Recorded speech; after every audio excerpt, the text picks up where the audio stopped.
नमस्कार दोस्तों, जय श्री राम। कैसे हैं आप सब? आशा करता हूं आप सभी ठीक होंगे, स्वस्थ होंगे और हमारा ये चैनल आप देख रहे होंगे। जैसा हमने पीछे आपसे प्रॉमिस किया था कि हम एक वीडियो नेक्स्ट ले आएंगे जिसमें हम बता सकें कि आप यदि किसी अपने ग्रह को सुधारने के लिए महंगा रत्न नहीं खरीद पा रहे हैं तो आप कैसे कुछ दूसरा चीज़ पहने अपने हाथ में, बाजू में या गले में तावीज़ के रूप में, जिससे आपको उस ग्रह को रिफाइन करने का, इम्प्रूव करने का और एनहेंस करने का मौका मिल सके। क्यों? क्योंकि हर आदमी की आर्थिक स्थिति सही नहीं होती है और मरीज़ कब जाता है डॉक्टर के पास? जब बीमार होता है। ऐसे ही 90% लोग एस्ट्रोलॉजर्स के पास तब जाते हैं जब वो फाइनेंशियली वीक होते हैं, परेशान होते हैं। अब जब इंसान फाइनेंशियली वीक होता है तो कई बार उसको जब हम कोई महंगे रत्न और रुद्राक्ष का सलाह देते हैं ना, तो उसको लगता है कि मैं तो कहाँ से इसको खरीद पाऊँगा। और दूसरी है कि ज़्यादातर रत्न सोने में या चांदी में या अष्टधातु में पहने जाते हैं, वह भी एक खर्चा बढ़ जाता है। तो इंसान चाहते हुए भी महंगे रत्न, महंगे यत्न और रुद्राक्ष कई बार नहीं ले पाता है। तो आज हम आपको बताएंगे प्रकृति से जुड़ने के फायदे और प्रकृति से जुड़ करके उस ग्रह को कैसे आप अपने आप से जोड़ें। प्रकृति अर्थात नेचर।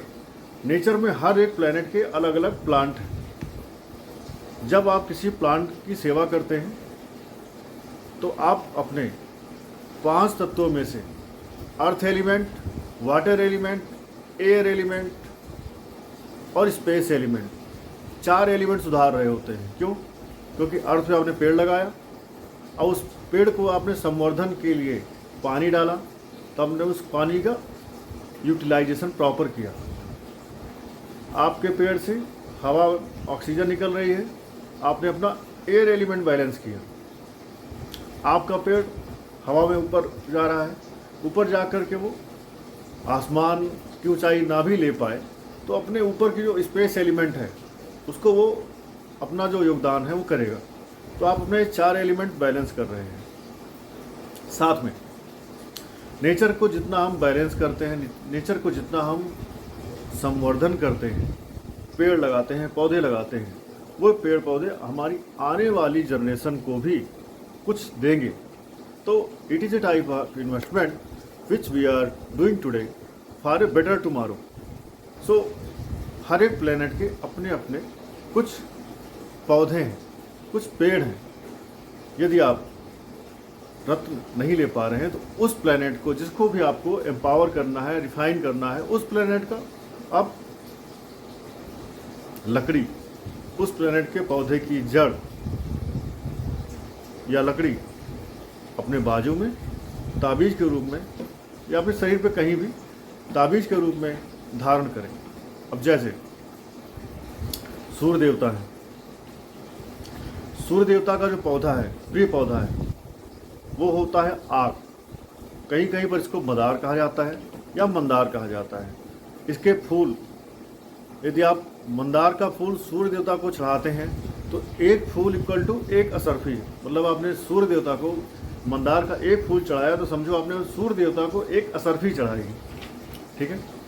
ऐसे ही मंदार का फूल गणेश जी को, भोलेनाथ को भी बहुत प्रिय है। तो आप मंदार का पौधा लगाए हुए हैं अपने घर के सामने या पास में कहीं, तो आप अपने सूर्य को भी एनर्जाइज कर रहे हैं। उसके फूल से आप गणेश जी, भोलेनाथ और सूर्य देवता को चढ़ा के उन्हें भी खुश कर रहे होते हैं। अब यदि कोई मदार का पौधा सूख गया है, सूखा हुआ है, तो उसकी लकड़ी या उसकी जड़ आप किसी कपड़े में बांध करके ताबीज़ के रूप में अपने बाजू पर पहन के रखें। उससे क्या होगा? वो सूर्य के रत्न के जैसे ही आपके लिए काम करेगा। सूर्य का माणिक होता है, तो माणिक के जैसे ही ये लकड़ी भी आपके लिए काम करेगी। तो मंदार के या आग के पौधे से कितने फ़ायदे हुए? अच्छा, मंदार का पौधा जब 5 साल या 5 साल से पुराना हो जाता है तो उसकी जड़ में गणेश जी स्वयं बन जाते हैं। आपके आसपास कोई अगर 5 साल से पुराना पौधा मंदार का सूखा हो तो उसकी जड़ को खोदिएगा और आप देखिएगा गणेश जी उसकी जड़ के अंदर आपको बने हुए मिलेंगे। ऐसे ही यदि किसी के चंद्रमा का रत्न है मोती, अब मोती आप नहीं ले रहे हैं, या रत्नों में एक समस्या ये भी है कि कई बार असली रत्न कौन सा है ये हमें नहीं मिल पाता, ये हम समझ नहीं पाते, कंफ्यूज हो जाते हैं। एक कोई दे रहा होता है 10,000 का, कोई दे रहा होता है 5,000 का, कोई दे रहा होता है 50,000 का, और हर कोई अपने अपने रत्न को ओरिजिनल बताता है ये मेरा ओरिजिनल है, ये 24 कैरेट गोल्ड है। अब आप कंफ्यूज होते हैं कि मैं कौन सा रत्न लूँ जो ओरिजिनल हो, सस्ता भी हो ओरिजिनल भी हो। तो प्लैनेट्स की लकड़ी को यूज कर लें, पूरा फल लेते रहें। अब अगर चंद्रमा है, चंद्रमा के लिए पलाश, ये जो पौधा है ये चंद्रमा का प्रिय पौधा है। आप पलाश के फूल चंद्रमा को चढ़ाएं। आप पलाश की लकड़ी या पलाश की छाल अपने बाजू में बांधें ताबीज़ के रूप में, आपका चंद्रमा अच्छा होना शुरू हो जाएगा, चंद्रमा को एनर्जी मिलनी शुरू हो जाएगी। अगले प्लेनेट है मंगल महाराज। मंगल महाराज के लिए खैर की लकड़ी, खैर की लकड़ी का आप ताबीज़ पहन सकते हैं, अपने पास शरीर पे कहीं भी धारण करके रख सकते हैं, गले में, हाथ में, जो आपके मंगल एम्पावर होने लगेंगे, मंगल के फल अच्छे हो जाएंगे। इसी क्रम में अगर बुध महाराज को देखें,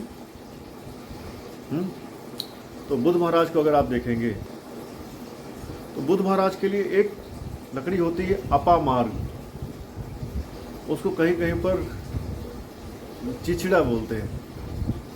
आपके कपड़ों में वो बगल में कभी टच करती है तो कपड़े में उसके ना बीज फंस जाते हैं, उसको बोलते हैं अपामार्ग। उस अपामार्ग को आप उखाड़ के सुखा कर उसकी जड़ का ताबीज़ पहन सकते हैं बुध महाराज के लिए।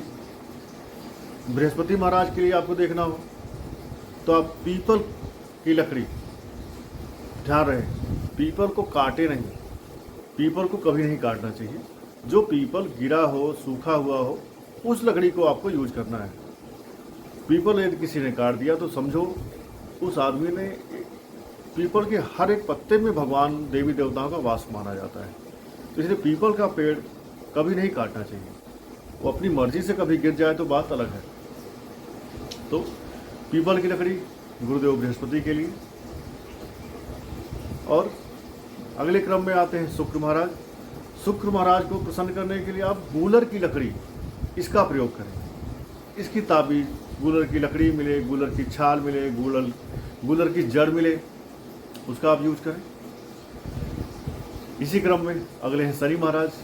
इनके लिए समी नाम का पौधा आता है, उस समी नाम के पौधे को आप लगाएं, या कहीं सूखा हो उसकी जड़ या उसकी डाल, उसकी लकड़ी, उसको लें, ताबीज़ के रूप में धारण करके आप शनिदेव की पॉजिटिव एनर्जी लेते रहें। अगले हैं राहु महाराज। राहु महाराज के लिए दूब घास, जो गणेश जी को परम प्रिय है, दूब घास आप लें सुखा करके, ताबीज़ के रूप में पहन लें। और अंतिम है केतु महाराज। केतु महाराज के लिए कुश लें, उखाड़ लें, उसको सुखा करके, कुश उखाड़ने का भी एक समय होता है। कोशिश करें जिस दिन कुश उखाड़ने का समय आता है उसी दिन उसको उखाड़ें, कुश उखाड़ें, उसको सुखाएं, उसकी ताबीज़ पहने, आपके केतु भी चकाचक और एनर्जेटिक हो जाएंगे। तो सारे हो गए 9 ग्रह। 9 ग्रहों के सस्ता, सुंदर, टिकाऊ उपाय, इनका उपाय आप करिए और अपना रिजल्ट फीडबैक के रूप में हमें मेल करिए या कमेंट करिए। हमें आपके कमेंट्स का वेट रहेगा। और आपके गुड लक के लिए, आपके प्लैनेट्स को पॉजिटिव बनाने के लिए हम ऐसे ही नए नए वीडियो लाते रहें। इसके लिए हमें प्रोत्साहन चाहिए, और हमें प्रोत्साहन के लिए आपके लाइक्स, कमेंट्स और सब्सक्राइब चाहिए। So keep supporting us. In exchange we'll update you with more and more knowledge. We'll deliver you more and more videos in terms of ज्योतिष, वास्तु, धर्म, कर्म। धन्यवाद। जय श्री राम। फिर मिलेंगे।